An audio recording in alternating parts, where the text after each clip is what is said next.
Now, I've been told I have to keep the show this week to 40 minutes or under, Ollie, because apparently... it's not a good joke. This is the Sportsman titled, brought to you by Betfred. And Ben, I want to start by talking about Millwall. We have to talk about Millwall. We discussed them last week, going to Watford away, but they got a massive win. Is it time for us to put them in the top two conversation? Well, it's certainly time for us to give them plenty of credit, because that was not a smash and grab. This wasn't a Millwall set piece direct away win.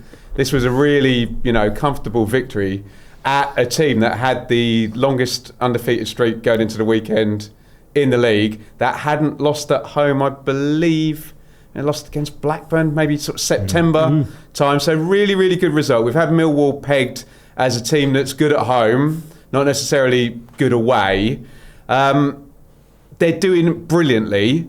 They're possibly punching their way right at maybe a glass ceiling when you look at what Coventry, Ipswich and Middlesbrough have maybe got in reserve and in terms of squad quality and finances.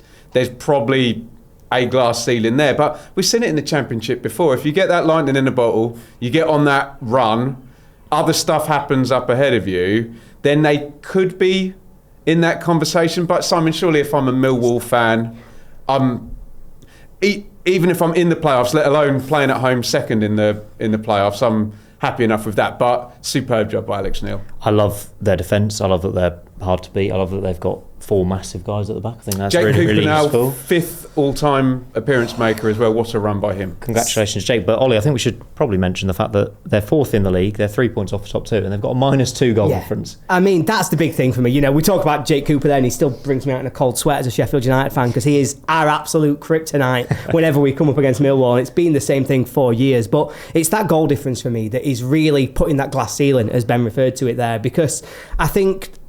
correct me if I'm wrong, but I think the last team to get into the playoffs with a minus goal difference was Huddersfield, back when they won it. Won the playoffs. They did win it, so without maybe scoring it stands a goal. well. An own goal, and a penalty shootout, wasn't it? Yeah. Yeah, I mean, there's worse ways to get promoted, I suppose. I'd just kill for any kind of playoff win.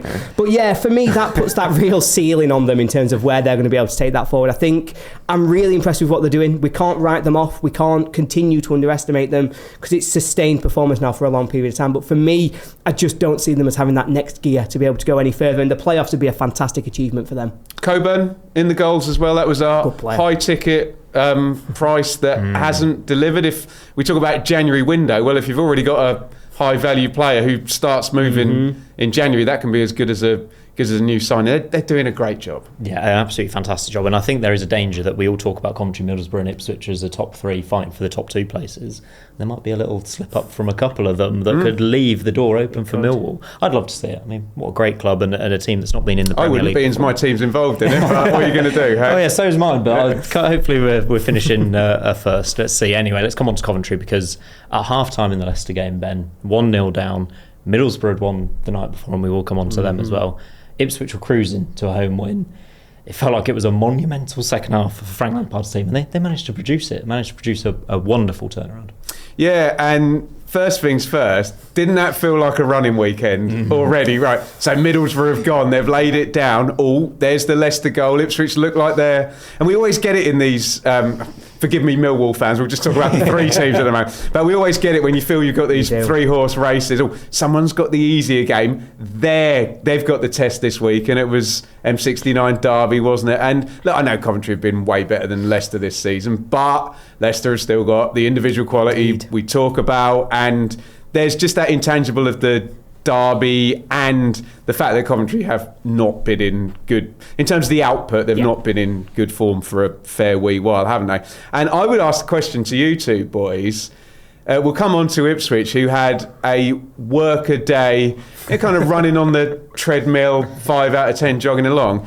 Don't you think a chaotic comeback victory has more value for the fan base, for the intangibles, for the momentum, than you're probably going to tell me no, than a cushy 3-0 home win? Do you know what I'm saying? You've got to win games like that in a run-in, haven't you? You have. You need that because it generates the momentum, it generates that positive feeling. Obviously, United, we've been part of that kind of thing a few times in recent years, and you always feel as though those come from behind. Basham arriving. The season changes at that moment, doesn't it? Flips on your moments. You have those your fans buy into it, the players, you see them come together, it really drags you forward in terms of getting through those races. But I think there's a real underestimated value of, we just won 3-0. We just turned up, won 3-0. Don't worry about it, we're fine. And I think you've also got to think about the emotional pressure of games like that, because they can go one of two ways. The turnaround, come back, you have the momentum, you have the fantastic moments, but then you've got to go again Tuesday night. And are you drained from the emotion of that comeback? Are you drained from the emotion of the celebration? You've got to think about that nip and tuck. If they follow it up Tuesday night, then you look at Leicester and you go, that is the moment when we really said, second half of the season, we're ready to go again, we're going to win this. If they don't back it up Tuesday night, you go, false dawn. We exhausted ourselves in that turnaround, and it becomes a huge moment psychologically for what happens next. For my heart rate, I'd much rather have the what you got, 3-0 home win, nice and comfortable. But in terms of the season, I spoke about it last week. Coventry season has been wonderful so far, but that Christmas period was just very difficult, struggling to score goals. It felt like in the second half, we got to see a team that we saw earlier in the season, front flowing, free flowing, scoring goals, making chances, pinning the opponents in, and they couldn't do much about it.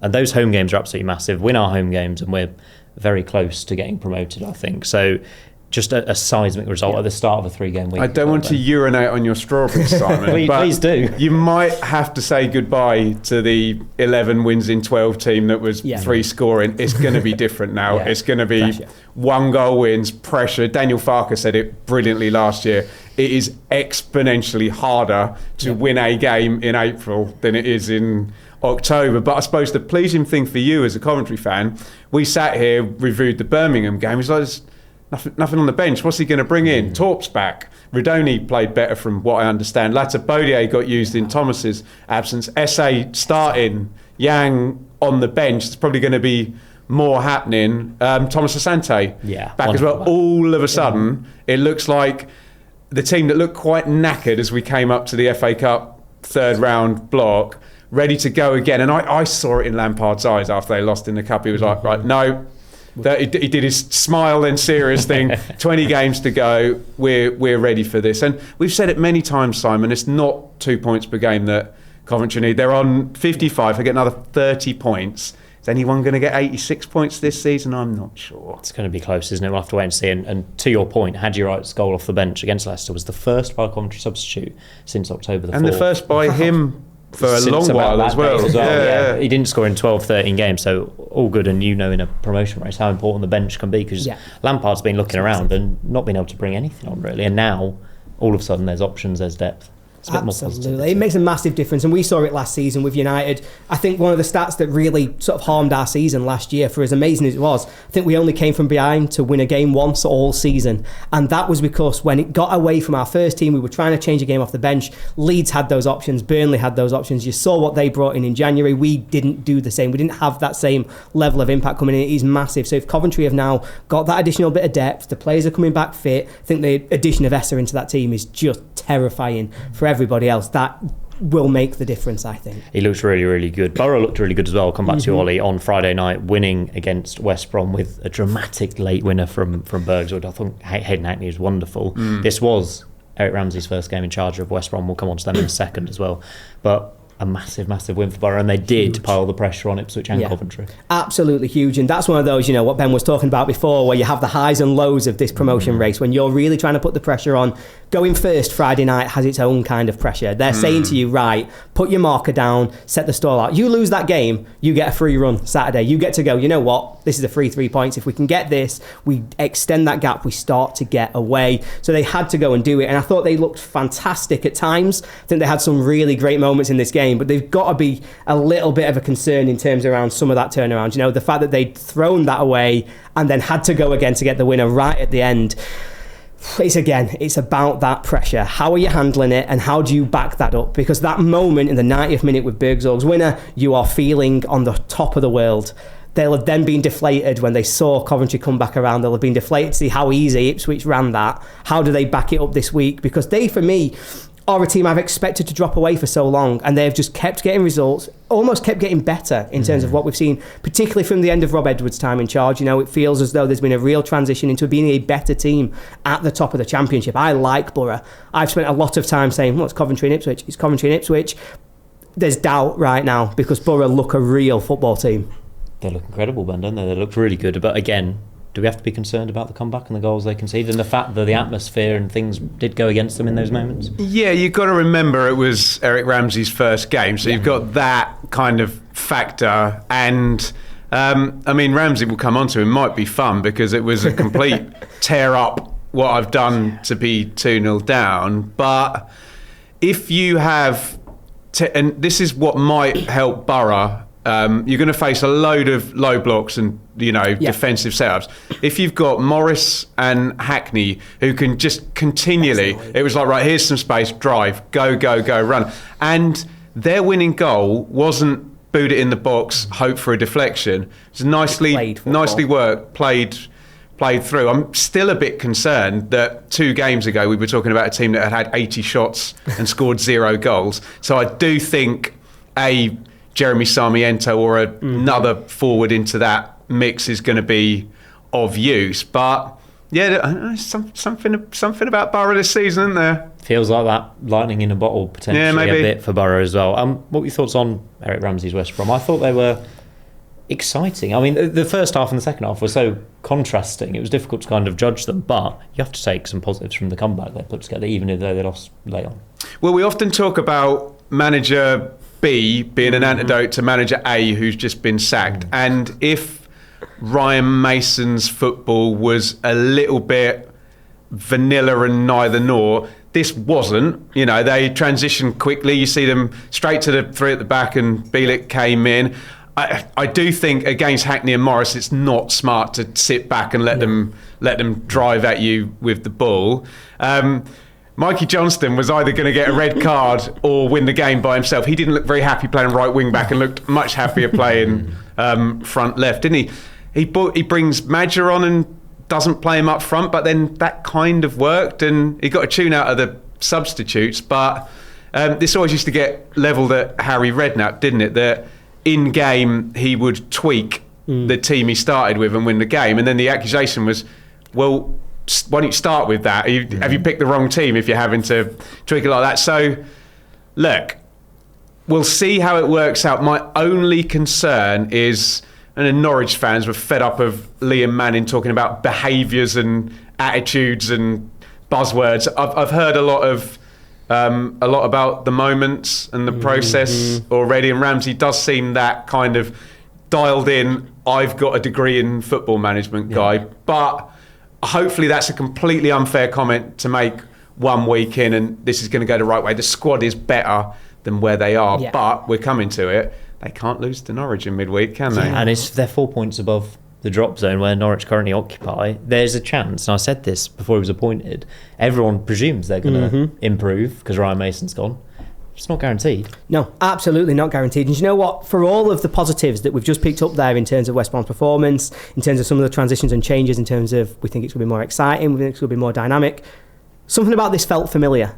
In the really poor first half performance, turn it around, be a little bit better. Lose in the last minute. That is the story of what they've done. So many times this season, you've seen a fantastic performance for 45 minutes and a collapse for 45 minutes. And the change of manager doesn't change that. They've seen exactly the same sort of pattern to the way that they're putting it together. And the question is, will Ramsey be able to turn them from a team who have got a good 45 minutes in them in a team who's going to have a good hour in them, a good 90 minutes in them? Consistency is what they will need because, as Ben says, the quality of their squad should be nowhere near a relegation. It's just not a bottom they six just shouldn't first be. 11, is it? It's just not where they're at. And so there's something not quite right at the minute. He's got a big job on to get it right. It felt like a really positive first step, but I'm sure the West Brom fans who are watching that will have had that ringing bell at the back of the mind that said, we've done this before. And if they keep conceding injury time defeats, as they did at Leicester as well, down. It'll become a habit. Yeah. The players will realise, subconsciously or consciously, that in the injury time they're conceding goals. Yeah. And if they keep doing that... Simon, we think there'll be some leverage coming from these set plays that we've heard all about coming soon. So, you're expecting them to stop conceding set plays and start scoring them. So there might be that, but if that's what you're relying on, I'd be concerned. But I agree with Ollie when I'm going through, Phillips, Mowat, Johnston, Madger, DK, Hegebo shouldn't be down there. No, absolutely. And we'll come on to West Brom Norwich later on, but Norwich certainly looking like they're not going to hang around in the bottom three much longer. Quick word on Ipswich 3, Blackburn 0. You've called it routine. Top of the form table, Ipswich looking really, really good lately. Very comfortable. I know that you've had some favourable home fixtures probably with Blackburn and Oxford recently. What's McKenna getting right now? I suppose they're into the groove now. McKenna said after the transfer window, the season kind of starts now after the churn and the Amari Hutchinson and Delap go in and players in and out. We expected it to be quieter for once, and just for about 7 transfer windows running now, it's been ridiculous. 44 points, Simon, from 22 games since then, so it's perfectly tracking 2 points per game. It reminded me a little bit of last season when we talk about Leeds, and it was kind of, okay, this is what a Leeds home game looks like. Have more of the ball, make a lot of chances, don't concede many, and win unless the keeper throws one in. I'm sure Blackburn fans will bring up, maybe Darnell Furlong was lucky to stay on the pitch if you conflate the 2 incidents that he was involved with Ahashi and Cantwell. But I'm sure as a Coventry fan, you flip your phone up if you've got signal at the CBS and it's 2-0 after 12 minutes and you're like, okay, pressure's on here, Ipswich have won. But all the comments are going to be wanting me to bring up fixture Armageddon. 5 away games in 3 weeks in February. Ipswich have to bank points now. Absolutely. And we'll see if they continue to do some. Ollie, Southampton 1, Hull City 2. You are my Hull City correspondent. You know that. Have you changed your mind on them yet? Because the underlying numbers still aren't very good. You know what is good? The results. And do you know what? The underlying data is just screaming at you to say that Hull are going to drop off at some point, that the performances aren't sustainable. They can't keep playing this way. You can't give up. I think it was 3 XG at the weekend against Southampton. You cannot keep giving up. XG, schmexg. Doesn't matter, does it? Look at their results. With an argument like XG, schmexg, what have I possibly got to say? I do owe an apology to the Hull fans, because all season I've doubted it. Start of the season I had them getting relegated, and I have continually said they'll fall off. I really hope they're enjoying it, because it feels like this is an exciting season with a great sort of fun enjoyment of watching football. They are arguably the best team in the Championship to go and watch week in, week out, because you know you're going to be entertained. Right now they're on the right side of these performances, and they're not going to finish in the playoffs for me. They're just not going to do it, because there is no sustainability to giving away these many chances. Scoring 42, conceding 39, just an amazing fun team to go and watch at both ends. Incredible. And they've got a really fun individuals and a fun squad, haven't they? Why can't they finish in the playoffs? Because they give away so many chances. You can't keep scoring at the rate they do from the chances they create and keep conceding at the rate that they do. Eventually, those 2 bits have to marry up at some point. I'm putting so much faith in that underlying data. The intangibles are on their side. I have got so much about them wrong this season in terms of how they've kept this going, how well they have done to be in the position that they are. And they keep making me look silly. And if I'm a Hull fan, to be honest, I want me saying this, because they want me to keep predicting them to fail so they can keep proving me wrong. But I just can't see how this maintains for 46 games. And yes, over time you would expect it to balance out. I just don't see it yet. I know they're good, I know they're exciting, but this can't keep going with it just doesn't go in the back of their net. I will argue in favour of Hull a little bit, because they do have a lot of injuries at the moment. You look at Giles being out, Gelhardt being out, Destan, Balumi still out. They've got themselves into a position now where the underlying numbers could turn around, I think. I think defensively they have looked slightly improved. One recently. Of 2 things happens. In this situation, there is 1 or 2 things of the way that this will play. Either their performances, or their results, should I say, will regress to the mean of their underlying data and the performances, and they'll end up going on a run of poor results, which will see them drop away from the playoffs. Or their performances, with the momentum, the confidence, the passion that's coming out of the fans, will then mean that their performances improve, and their XG performance-wise underlying data will match to the results. One of those 2 things has to happen between now and the end of the season. I am still putting my faith in the fact that I just don't think the quality of the squad, I don't think their style of play at the moment is conducive to being a long-term sustainable top 6 team. I think if we put them against Millwall, I feel as though there's a lot more consistency and sustainability to what Millwall do, even though I've got my own questions about, where they're at in terms of a -2 goal difference. What does that mean for their long term? I think they know exactly what they do. They control what they can, and they play in the margins. Hull play at such a high rate in terms of the chaos they bring to games that you can't always be on the right side of that. And I think they're due a few results that will go the other way. Any words on Hull, or do you want to cover the Southampton half there, Ben? Oh, so much to say. And first of all, a Lions and Tigers playoff semi-final would be lovely just for the headlines. You want to see. Thank you. I would disagree slightly. The one team you can give up loads of XG against and still win is Southampton this season, isn't it? And we have seen in the Championship, Ollie, before. I remember thinking about Norwich in 2018-19. Oh, this guy Buendia, right? he can't keep outperforming his XG. Sometimes players are just good, particularly individual players. You take someone like Harry Kane over his career, it's just like miles above, because he's above the average. So if you have a McBurney, who you know well, or a Gelhardt or Balumi, individual players, they can just have... Or all of them. All of them at the same time. They can just have really, really good seasons. I take your doubts, and I think that's the beauty of it. That this is one of the sports where the data can say one thing, and those intangibles, if you're playing the Benjamin Bloom buzzword game, drink now, can make a big difference. It would be, whatever you say, an incredible performance by Jakirovic when they're embargoed. Mr. Ilachali would have probably sold it to anyone who bid any money in January. Fees limited, can't pay above a certain salary from what we understand. And he's done a superb job, hasn't he? Absolutely. Southampton, though, on the other hand, Sondreka, 3 points in their last 6 games. Only Sheffield Wednesday have a worse form record than them right now. And we can talk about XG all we want, but they're just not converting their chances. They're not playing particularly well over the course of those last 6 games. Sliding towards the bottom 3, might I say, there, Ollie. What does Southampton do next? Can they sack another manager this quickly? Surely not. And I think this is the thing that's really difficult to get your head around in terms of watching Southampton at the moment, because it's not a month since I was going, you know what? They made the change of manager. Armstrong, they're absolutely here we go, flying. yeah. The players have started to click. Azaz looks fantastic. Armstrong scoring goals. They were 5-0 up at Charlton at half time, weren't they? And they were absolutely flying. And you saw a team who I was convinced, I was like, that's a playoff spot. You know exactly where they're going. They're riding this wave. They made the change of manager. The quality of their squad, it's similar to what we said about West Brom, but just put it on steroids, because their squad is ridiculous. I look at so many of their players and you kind of go, they walk into just about any team we've got. I don't understand how they can keep underperforming to the rate that they are at the moment. But this is sod's law for me, because who does Southampton play midweek? Of course, they've got Sheffield United. And I did this last weekend where we had a conversation, end of the season, where do you think Charlton will finish all?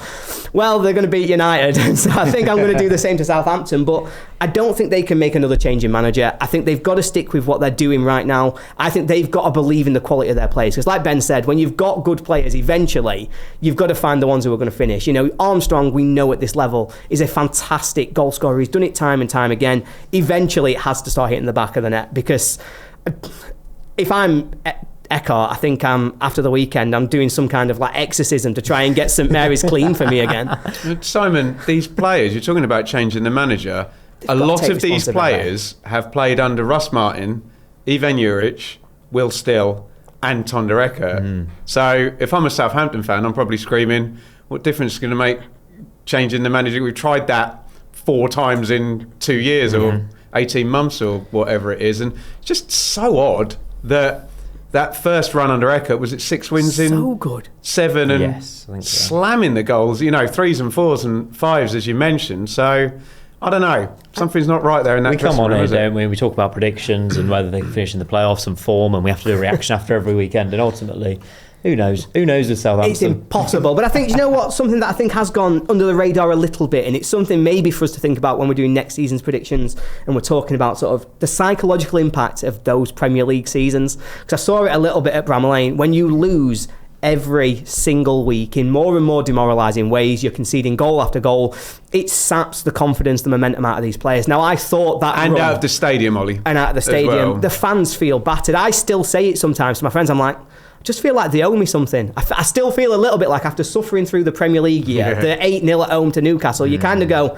they owe me something here. And the Southampton fans will be feeling like that, but those players will be feeling drained by it all as well. And so as soon as something goes wrong, the heads go, the momentum goes, and I wonder how much that's still playing into what's going wrong for them this season, that they've not been able to turn the corner of what I would refer to as they've learned how to lose. They need to learn how to win again, and they need to do it quickly if they Agree. can. Absolutely. A team whose winning run also came to an end this weekend, as well as Watford, is Wrexham, home to Norwich City. And Philippe Clement doing a bit of a masterclass at Carrow Road, isn't he, Ben? I mean, Macamba scoring yet again. I think that's 9 goals in his last 8 games. And an awful lot is going right for Norwich, and we all expect them now to get out of the relegation zone and start climbing the table.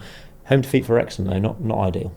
Yeah, and the hot potato of Josh Sargent, I think he's handled it really, really well. I don't know if you watched the presser on Friday. He shut it down. He said, this is unacceptable and you're training with the reserves. And once we've fixed and made amends, as you would say to a child that was behaving badly, you can come back and sit at the dinner table with your other brothers and sisters or don't need him right now, though, do they? No. It is rather helpful when you have probably the hottest striker in the league playing up, and that may be along with sort of a McBurney, I guess, maybe the signing of the summer in terms of championship. I'm probably missing a blindingly obvious one there, but he's been superb. In terms of Wrexham, great run, yeah, and he was sort of, you go on probabilities, don't you? Oh, so a Watford winning 5 in a row, a Wrexham winning 6 in a row. Wrexham have been good and feel like they're close to or at the peak of their powers, and the 8 to 10 million I'm assuming they're about to spend before February the 2nd may help. But Kabore back, wing back, big help because they've been missed Gachache and Kabore and Big Kiefer off the bench again. And Sam Smith's done really well. But let's not bury the lead. Very impressive by Norwich, and very annoying for them that Pompey went and won because they're in excellent form. They're still in the bottom 3, but that trend surely leads Norwich out of the bottom 3 comfortably, and I think that's it? why we talk about West Brom maybe getting close to danger, because we all expect Norwich to keep this up. And Ali Ahmed making his debut for Norwich, league debut for Norwich, looked very, very good. He only got a half, I think, but hit the bar, got an assist. Looks like a signing might pay off for them finally from Norwich's point of view. You same vibe, Norwich will get out of danger comfortably? Yeah, absolutely. I'm seeing Norwich is getting quite comfortably away from it right now. I think that turnaround in their form, there was a moment earlier this year where you just thought, are they ever going to get that monkey off the back at home? Are they ever going to get up any points at Carrow Road in order to sort of drive themselves forward? But it feels as though the momentum is on their side at the minute. And I think one of the things that you reflect on is when you talk about season targets, to get out of the relegation zone, they probably only want to be trucking along at 1.5 less points per game in terms of getting themselves away from that. And so they don't have to have a incredible run. They don't need to be ridiculous. They just need to be decent. They just need to be sort of mid-table form to get themselves out of trouble. I think they're better than that. I think the performances we're seeing from them at the moment, I think the fact that they found these players who have just hit form at the right time. Clement is obviously doing something that Manning couldn't do in terms of getting a tune out of the individuals in this squad, and he's won the fans over immediately as well, Clement, hasn't he? And this standing up to your star player, agitating for a move, fans love that, don't they? Yeah, that is just golden for a manager. That's like a golden goose right in the centre of his hand that he can go on, I'm going to show what I mean. We're stand up for Norwich. And I think Sargent's handled that really badly as well. I think he's got to be able to handle that better. You know, he was one of the best strikers in the division for most people in terms of assessing it, particularly in the summer. Struggled a lot with injuries, a really sort of difficult run for the club. There's got to be a better way of trying to manufacture that move to get out of the club, because it just feels like it's been handled terribly. But it has given Clement this fantastic opportunity to stand up to his star player, stand up for the fans, and get everybody on side and pulling in the same direction. Absolutely, they're flying right now. To let you behind the curtain, by the way, viewer, a little bit, we book our guests on this show about a month in advance. I think the last time Ollie was on was when Ruben Sellers was still in charge of Sheffield United. So fate would have it that this week you're back on, and Sheffield United went down to 9 men in the first half, lost 1-0 at Charlton. Welcome back, Ollie. What do you make of that one? Always delighted to be here, Sam. Thanks very much.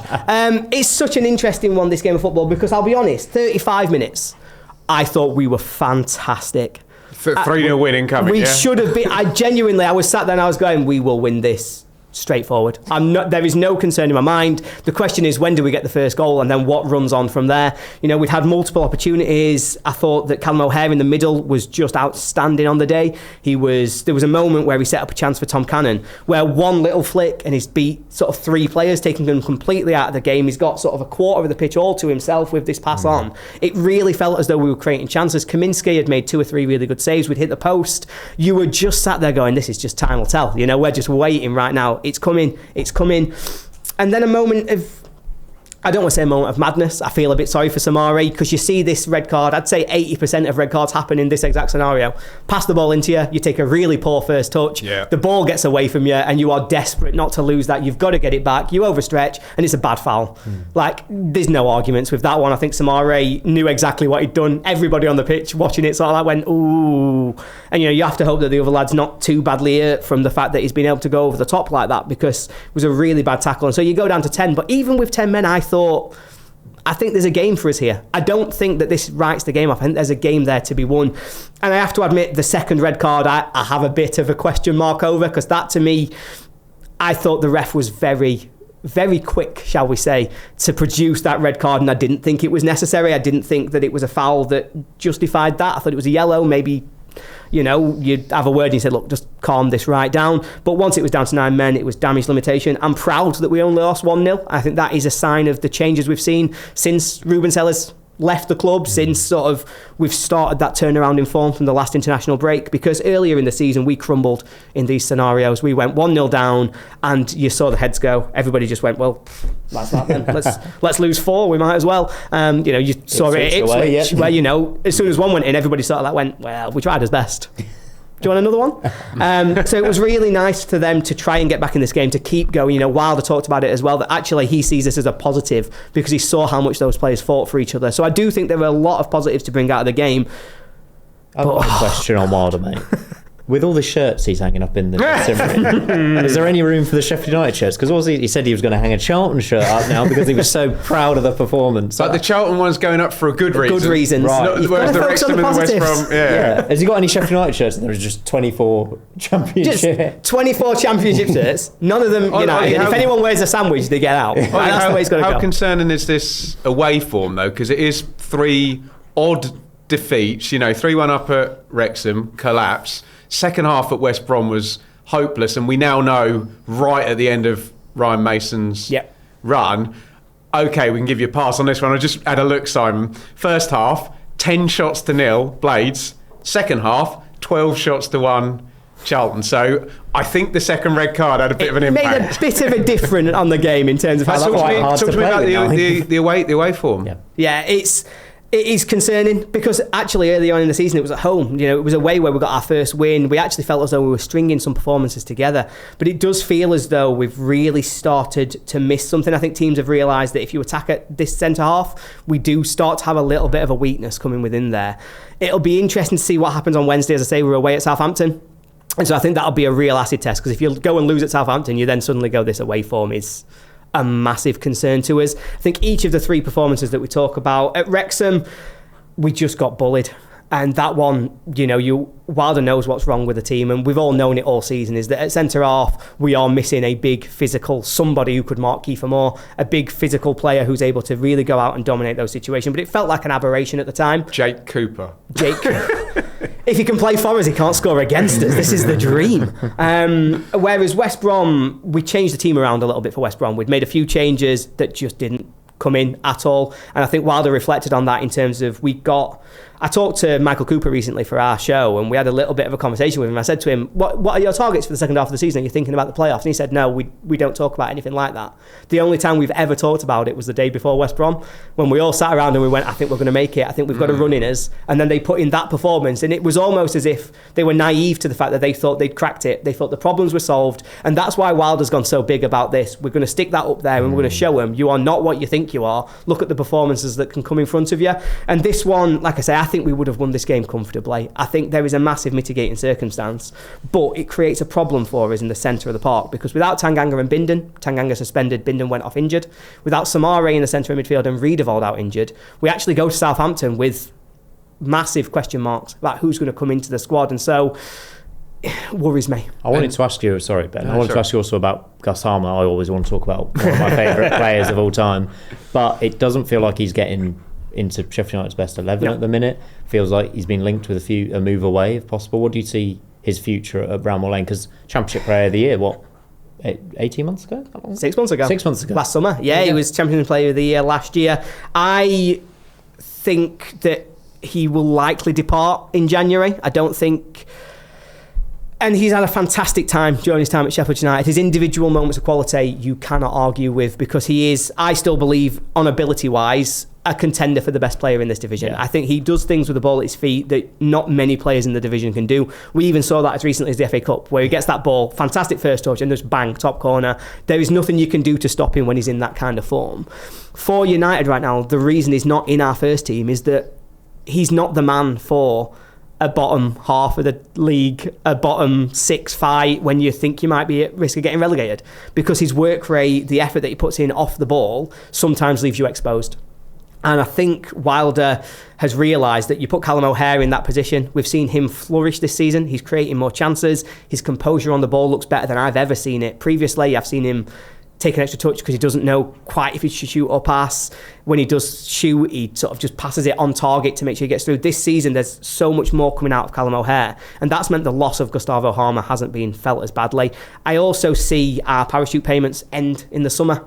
There is a black hole coming for Sheffield United's finances at some point, and so we're going to have to start thinking about where are your assets, what money can you get in for your assets, how do you rebuild this squad, recognising the big gaps that we've got right now. And so I think Harmer's departure will hopefully allow us to fill some of those other gaps around the squad. And so he'll go with our best wishes, he'll go with our love, I'm sure, but I do think now's probably the right time for a parting of the ways. We should probably end this Sheffield United chat with predicting where in the table we think they're going to finish this season, Ben. Good note here, by the way. Sheffield United averaged 1.6 points per game, I think, since Wilder's come back in the run. Preston have averaged that all season. So although they've kind of managed to close the gap slightly, it's still a big gap, isn't it, for them to try and make playoffs, especially losing away games like that. I think so, yeah. And I know we were all freezing those 10, 11 game form tables, and Sheffield United were number one in it, but Ollie's just outlined with far more authority than I could on Sheffield United. This bit's missing, excuse me, this bit's missing, this bit's missing. And the whole issue last year was it was the force of personality of Chris Wilder dragging them to 92 points on pitch, rather than this is a complete team like, say, Leeds were, and Burnley had the best keeper we've seen in the Championship for years and years, and kind of never conceded any goals, did they? So I think there's a lot of traffic and not enough games to go. But were they in the top half of the table? Well, where have you got them? I got very excited and very convinced by Ollie last week that he argued. I can see why that would be. He's very convincing. He argued me to put Sheffield United in my top 6 in the end, but having watched that performance, the thing is, you're always going to react to a defeat, but the performance seemed good. I worry what happens this window with a few players going out the door. But I see them as a team that can go on a run of winning 5 out of 7 or 6 out of 8, and then you looking at them in 9th or 8th and ready to strike, and you think. And you would need, Simon, you would need these horrible curmudgeons like Ollie to be right about Preston, Millwall, Hull, that they're going to all regress to the mean at the same time, and say a more moneyed, more seasoned team like Sheffield United allow them to go past them.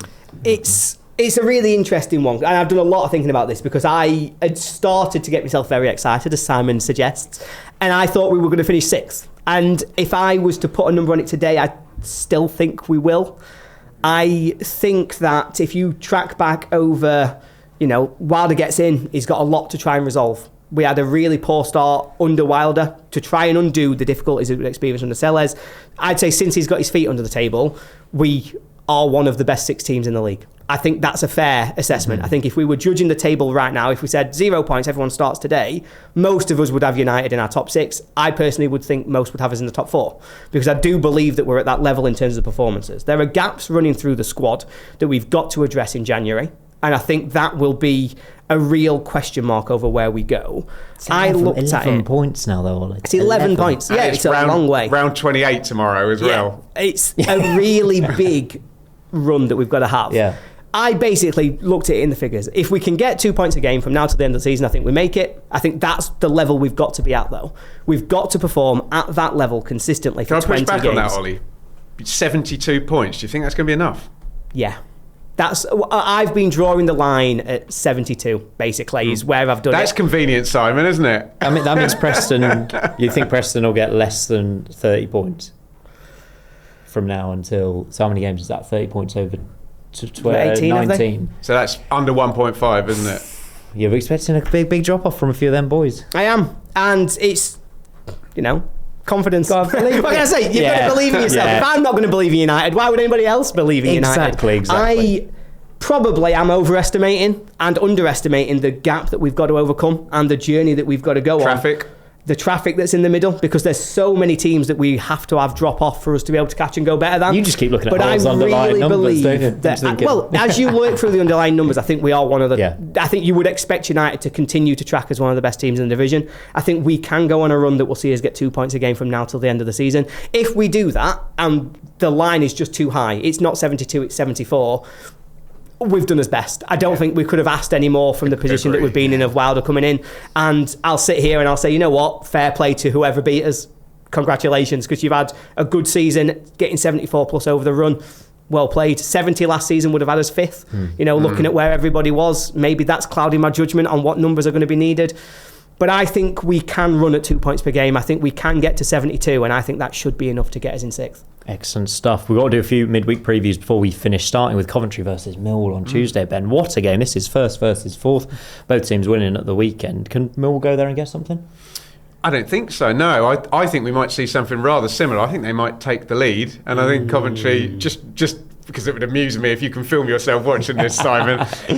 But no, I think Coventry might be tracking for a perfect 9-point week. How many 9-point weeks have we seen from Coventry this season? I think every 3-game week's been a 9-pointer. That's actually...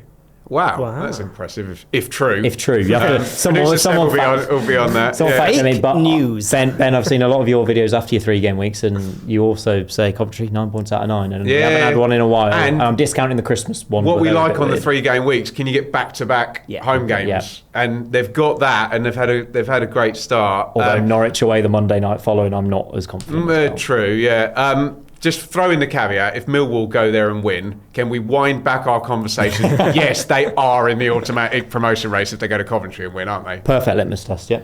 Yeah, absolutely. I think if they can go in and put in that kind of performance, I think this is going to be just as big a test for Coventry as the weekend was. I think this is one of those games where if you get through this, it shows the mettle of an automatic promotion contender. Playing Millwall is always a litmus test for me.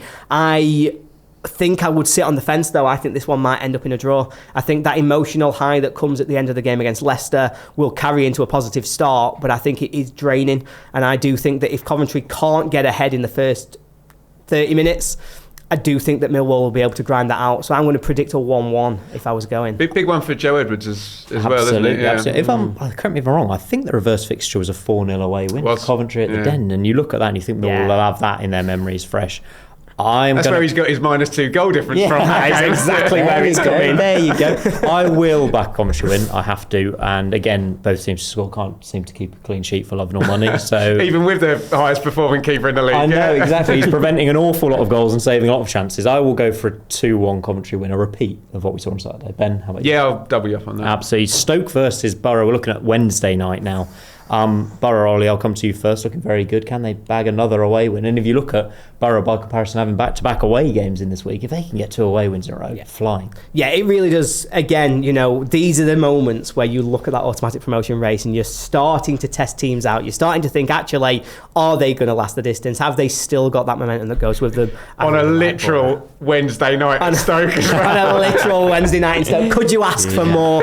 I would back Borough here. Stoke don't concede many goals. We know that they've got this they've had a much better season. I think a lot of people were predicting them, particularly at the start. They're another team who seem to float in and out around the playoffs. No goals conceded in their last 4, mate. They're not conceding goals.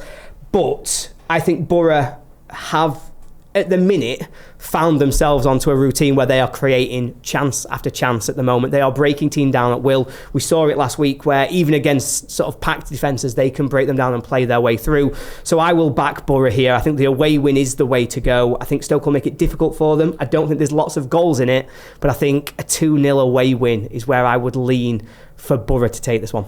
Massive for them. With my fingers crossed, I'm going to predict a 1-1 draw on them to drop points, because I think Stoke are a really impressive team, and Mark Robbins likes these sort of games where teams want to come at them, sit in, play on the counter if they need to, yeah, I think Stoke can definitely get something. How about you, Ben, for this one? I've got exactly the same narrative as Ollie, that it will be tight. Stoke will sit back. It's strange, we just talked about Rushworth, and Johansson's Victor. up there, injured, and haven't conceded a goal in 4 games, and Bazunu, who the Southampton fans weren't having him. We should say get well to Divin Mubama, who broke his leg at the weekend as well. But yeah, I've got Stoke sitting back, Hackney and Morris making a load of chances, and Borough, I haven't got 2-0, I've got 1-0, and Borough nicking a goal. And you make a good point. If you go away to West Brom, 3 points, you go away to Stoke, 3 points, that's title contender really impressive stuff, results, isn't it? Yeah, absolutely. I think they've got it in them, Simon. Absolutely, it'd be really interesting to see that midweek game. And on Wednesday night, because Ollie's on, of course, we have to preview Southampton, Sheffield United. I'm going to come to you first, Ben. Can Southampton finally end this winless run against Sheffield United? Southampton could beat any team in the Championship 3-0 on any given day. So,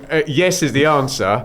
They could also lose 3-0 to any team in the Championship on any given day. Well, the only thing I'm certain about is this is both teams to score, and we might get 3 or 4 goals in this one.